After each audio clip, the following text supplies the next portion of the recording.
A paz do Senhor a todos. A paz do Senhor Jesus. Irmãos, antes de a gente começar, não se esqueça de curtir e compartilhar o vídeo para que mais pessoas sejam alcançadas através do Evangelho. Amém? Hoje a gente continua no livro de Provérbios 7, 8 e 9 e Salmos 37, certo? Vamos orar? Senhor Deus, meu Pai, te agradecemos mais uma vez por poder estar meditando na Tua Palavra. Tome em Tuas mãos, Senhor, nossas vidas. Nos dê, Pai, acesso à Tua sabedoria para que a gente venha andar com as Tuas palavras todos os dias das nossas vidas, Senhor, em nome de Jesus, Pai. Amém. Irmãos, o recado hoje é principalmente para os jovens, né? Não que os adultos não façam, mas é que a gente viu aqui algo em Provérbios que tem afligido muitos jovens, né? E no Provérbios, logo no capítulo 7, a partir do versículo 6, diz assim: A mulher imoral, porque da janela da minha casa, olhando pela grade, vi entre os ingênuos e descobri entre os jovens um que não tinha juízo. Ele ia e vinha pela rua, junto à esquina da mulher estranha, e seguia o caminho da casa dela. No crepúsculo, ao anoitecer, na escuridão da noite, nas trevas, eis que a mulher lhe saiu ao encontro com roupas de prostituta e astúcia no coração. É espalhafatosa e inquieta, os seus pés não param em casa. Ora, está nas ruas, ora, nas praças, espreitando por todos os cantos. Ela agarrou o jovem e o beijou, e com o maior descaramento lhe disse: Eu tinha de oferecer sacrifícios pacíficos. Hoje paguei os meus votos. Por isso saí ao seu encontro, vim procurá-lo e agora encontrei. Já cobri de colchas a minha cama e de linho fino do Egito de várias cores. Já perfumei o meu leito com mirra, aloés e cinamomo. Aqui, quando ela fala assim, ó, no 14, a gente vê o seguinte: Eu tinha de oferecer sacrifícios pacíficos e hoje paguei os meus votos. Né? Então a gente aqui percebe até uma certa, como o próprio texto diz, uma astúcia, né, da mulher que está sendo citada aqui. E esse sacrifício pacífico que ela fala não é um sacrifício no templo, não é um sacrifício para Deus, é um sacrifício a Aserá, né, que na época era a deusa relacionada a esse tipo de coisa, né? E como a gente vai ver mais para frente, que é a mesma deusa que Elias briga com os profetas no monte, né? Que eram os profetas de Baal e os profetas de Aserá, que foi a Jezabel que trouxe para Acabe conhecer. Então, a deusa da prostituição, dessas coisas, era a Aserá na época, né? Então aqui ela já deixa bem claro: eu tinha que oferecer sacrifícios pacíficos, ou seja, sacrifícios sem O meu tá diferente. obrigatoriedade. Tá como o seu? O meu tá... Hoje eu apresentei uma oferta de paz e cumpri meus votos. Sim, é a mesma coisa. Por quê? Mas o que te fez levar a pensar que pra será? Porque lá eles ofereciam sacrifício de paz. Mas não a prostituta. Porque automaticamente, quando você está fora de Deus, você não presta culto a Deus, você presta culto a outros deuses. Logo ao maligno, certo? Sim. O que te É faz que pensar diferente? É que o texto me fez entender que é uma mulher casada Uhum, que está fazendo coisas erradas. sim. E aqui esse versículo pra mim só me fez entender que ela foi hipócrita, né? Que muitos se dizem crentes e estão fazendo coisas erradas. Não, eu não entendo dessa forma não. Eu entendo como safada mesmo, como se envergonhice. Sim, mas não como apresentar sacrifício lá, será? Talvez não fosse, então, né? Vamos pensar assim, talvez tipo assim, era para ela apresentar o sacrifício para Deus, mas é que normalmente quem apresentava o sacrifício eram os homens, entendeu? Não era normal constantemente as mulheres apresentar sacrifício. Não, o povo apresentava sacrifício. O povo, mas normalmente o sacerdote da casa, né? O homem da casa. Dificilmente a mulher tomava a frente para fazer alguma coisa. Tem os seus casos específicos, mas dificilmente. Mas é uma possibilidade. Vamos entrar no contexto, né? É uma possibilidade tanto aí quanto aqui. Mas a questão em si, o que eu queria trazer à tona era o quê? Muitas das vezes, principalmente os homens têm esse grande problema, né? De Eu vou colocar ainda a época sem internet. Vou colocar a época sem internet. A molecada antes ia pra balada, pras festinhas, e havia uma competição entre os homens de quem pegava mais, né? Normalmente o homem tem isso, quem pega mais é o garanhão, mulher quem pega mais é a galinha, né? Então o homem ele tem esse peito estufado de falar, eu peguei mais, eu peguei tantas e tal. E aqui o texto coloca ele como ingênuo, como desmiolado, como uma pessoa que, tipo assim, ele realmente não sabe o que ele está fazendo. Para a visão humana, carne, isso é ótimo. Entre os homens, eles estão se vangloriando. Agora, para Deus, isso é péssimo. Isso acaba com a gente, né? E no 9 ele fala assim, no crepúsculo, ao anoitecer, na escuridão da noite, nas trevas. Então, quando isso acontece, você automaticamente é colocado dentro de um ambiente de trevas. A própria Bíblia diz que quando um homem se deita com uma mulher, ele se faz um com ela. Então, se um homem fica com várias mulheres, ele tem ali a noiva o corpo de Cristo já dividido, um membro do corpo de Cristo já dividido em várias outras partes de prostituição. Isso é muito ruim, a palavra de Deus condena isso. E hoje, mais aqui na época da internet, a gente vem vendo várias situações de que os homens eles pararam não, né? Os homens diminuíram o ritmo para quem está vendo e aumentaram o ritmo para quem não está vendo. Então aqui ele coloca uma mulher maldosa com astúcia, né? E hoje a gente vê, não culpando literalmente as mulheres, né? Não é esse o caso. Mas a gente vê pessoas ganhando dinheiro com isso até na internet. Então existem sites de pornografias, existem pessoas que usam do seu corpo como imagem para divulgar, às vezes não é nem esse o caso, mas usam do seu corpo imagens para divulgar outras coisas, e isso afeta mais as mulheres. Por quê? Porque o homem é besta.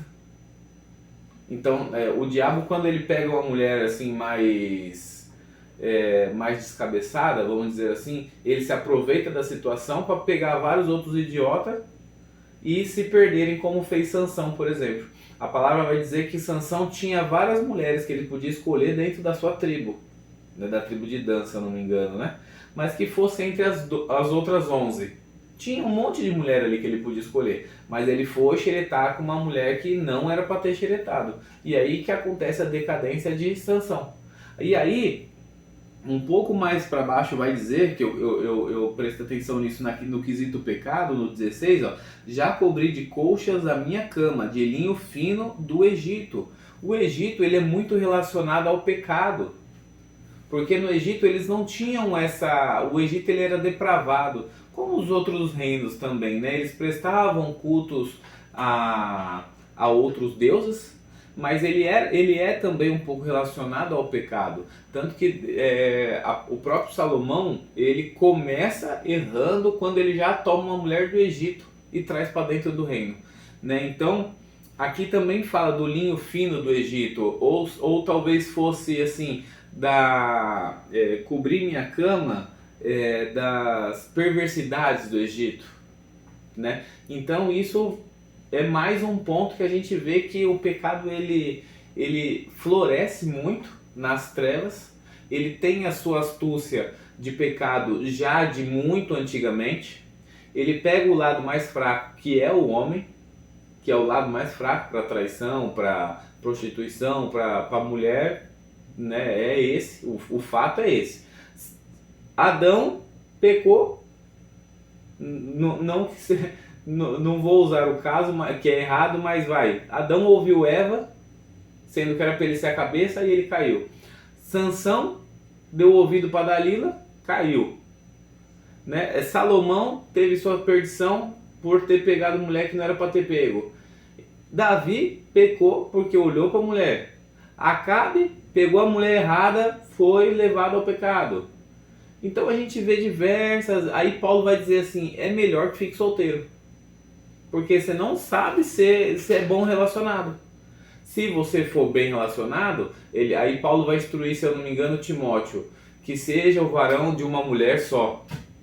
Por quê? Porque passou disso, vai levar você a uma perdição que não tem volta, que é só ladeira abaixo, né? Então, acho que quer acrescentar alguma coisa? Aqui ela deixa bem escancarado, né? Porque ela aqui fala que no meu diz que ela vem com roupas provocantes, Uhum. que ela é ousada, né? E maliciosa. E ela tá sempre fora de casa. Só que isso acontece à noite. Sim. E a gente sabe que à noite que acontecia os pecados, à noite que o povo saía para encobrir as coisas, né, que faziam de errado. E aí ela termina dizendo, ela fala do Egito e termina dizendo que o marido foi viajar. Então, tipo assim, é complicado, né? Sim. Cadê a ingenuidade dessa pessoa, né? E... O texto diz que ele é ingênuo, mas é meio difícil de entender. Mas o Porque... ingênuo, eu acho que ele coloca assim, talvez como inocente. Não como... Mas que inocência é essa que um homem vê tudo isso, ainda mais naquele tempo. Hoje em dia você podia até dar uma disfarçada, porque, né, tá tudo bagunçado. Mas lá naquele tempo, as mulheres não andavam com roupas escandalosas, as mulheres estavam dentro das suas casas, estavam cuidando das suas famílias. E como que ele dá atenção pra uma coisa dessa? Então, mas talvez o quesito de ingênuo talvez seja um rapaz até mais novo. Mas é rapaz novo mesmo, Então, o texto diz que é um rapaz. Mais novo, já jovem, entendeu? Sim, mas Sem... mesmo assim. Então... O costume deles era as mulheres se cobrirem, as mulheres serem mas respeitosas. você viu que aqui serem... que ela agarrou ele? A partir do momento que ela agarrou... Não, tá aqui, tá escrito. Eu entendi. No 13, ela agarrou o jovem e o beijou. Meu não tá assim, o meu tá. Abraçou o rapaz e o beijou. Então, mas mesmo assim, se você pegar um... Eu não tenho... Mas isso tá certo. Eu não tenho o termo específico pra usar, tipo, nomes, eu não vou pôr nome. Mas a gente tem, por exemplo, um vizinho novo, que deve ter o quê? Uns 14 anos? 14, 15 anos? Não sei. O nosso vizinho aqui da frente. Não sei. Deve que seja, uns 15 anos. Não acho não. Você acha que menos? Que fosse. 14, 15 anos. Tá começando a puberdade. Ainda talvez não tenha sido apresentado, né, a uma mulher, talvez nunca tenha beijado, sei lá. Tem muitos dessa idade que já estão engravidando por aí. Mas vamos usar o exemplo. Inocente. Né? Desculpa, mas eu não concordo com você. Dentro dos parâmetros, então, inocente. Mas foi o que eu te falei. Aí vem uma mulher mais velha, bonita, e agarra e beija ele. Mas se fosse hoje em dia, mas lá naquele tempo era tudo muito assim, ó, é errado. Tudo era errado, Não, a mulher tinha que ser respeitosa, tinha que estar bem vestida. Mas o quesito de inocência é justamente naquele tempo. Hoje, não tem mais essa inocência. Hoje é capaz do moleque falar assim, não, vem cá. Mas naquele tempo que não era comum, talvez gerasse mais Não, ele não foi inocente. A beleza atraiu, a malicidade o atraiu e ele caiu. Não. É isso que eu penso. Mas... Não, fala sério. Nada a ver. Nada a ver. Mas a gente tem que levar em consideração o seguinte. Nós precisamos vigiar com as ciladas do inimigo. Porque eu não tô falando que a Bíblia tá errada. Isso tá certo. Só que a gente tem que saber interpretar. E ela o agarrou. Que mulher consegue segurar um homem, mesmo que ele seja rapaz? A mulher de Potifar não agarrou José? Mas ele não fugiu? Mas não rasgou as roupas dele? Tudo bem, mas ele fugiu. Tá. Você deu um belo de um exemplo. José fugiu. José fugiu. Então assim, ele foi enganado pela beleza. Ele gostou, ele quis. Então a gente tem que saber interpretar o texto, porque ele não tem nada de Mas José já não. tinha princípios, talvez ele não fosse tão ingênuo. Mas a gente tá falando de Israel, todos praticamente, ainda mais aqui nesse tempo ainda. Mas se ele for aqui, todos aqui ele tá como moço ainda. José já não era moço, já tinha 17 anos. José era moço também. Não, para que você tá errado. Vai, vamos terminar. Não, então. Vamos seguir. Vamos seguir. Que seja, realmente, talvez tivesse ouvido a malicidade dele também, porque a gente vê que... Ai, Deus, me perdoe em nome de Jesus. Me perdoe, Jesus. A gente vê que cada vez mais o inimigo ele traz coisas e facilidades para nos levar ao pecado, né? Então a gente tem que vigiar o tempo inteiro. Né? E não se dá, quando você vê que alguma coisa está muito fácil, foge. tá errado. Tem igual a mulher de Potifar. Tá, era o caso, aqui o texto descreve a mulher de Potifar. O marido estava fora de casa, ela viu José e agarrou José achando que José era ingênuo, que ele ia falar assim, ah não, eu vou para cima. Mas não, José ele conseguiu ali ter a sabedoria, né, o temor do Senhor de fugir, porque ele sabia que isso não era certo. Né? Então, outra coisa, a gente tem que não só ter o temor do Senhor, porque senão seria muito fácil a gente falar assim, ah não, eu perdi o temor, então eu vou aprontar. Seria prático, né? Muito fácil. A gente também tem que ter a noção de que é errado. E não é errado porque a gente acha que é errado porque a Bíblia nos mostra que é errado. Né? Então não é certo, e não vai ser certo aqui, não vai ser certo na China, na África, nos Estados Unidos, nem na Rússia. Em lugar nenhum é certo. Então temos que vigiar, só que isso vale não só para as mulheres, não só para os homens, mas para as mulheres também. Né? As mulheres elas são muito às vezes levadas ao pecado dessa forma. Eu acho que mais por motivo de carência do que por motivo de sagacidade, não vou usar essa palavra aqui, mas por motivo de perversidade, né? Porque olhou, achou bonito, eu te quero. Existe, mas é com uma quantidade muito menor do que a dos homens. Né? O homem, como eu estava falando, ele já é instruído desde pequeno a fazer isso, a olhar para as mulheres e tal. As mulheres não, a mulher é mais carente. Então, às vezes, o marido não dá cara em casa, ou da rua tá elogiando, dá ruim, né? Então, a gente tem que todos vigiar, tanto os homens quanto mulheres, tanto os novos quanto os velhos. Temos que sempre vigiar, porque o diabo ele não brinca de ser diabo e ele tá aí desde o começo do mundo. Então, cada vez mais ele vem aperfeiçoando a técnica até que ele consegue derrubar aqueles que ele mira, né? Vamos orar? Senhor, Deus meu Pai, te agradecemos mais uma vez por poder estar meditando na Tua Palavra. Senhor, tome em Tuas mãos nossas vidas. Pai, nos dê sabedoria e entendimento. Senhor, nos ajuda a ficcionar Sua Palavra nos nossos corações, Senhor, porque a gente não se desvie dela todos os dias das nossas vidas, Senhor, em nome de Jesus. Amém. Tchau. Tchau.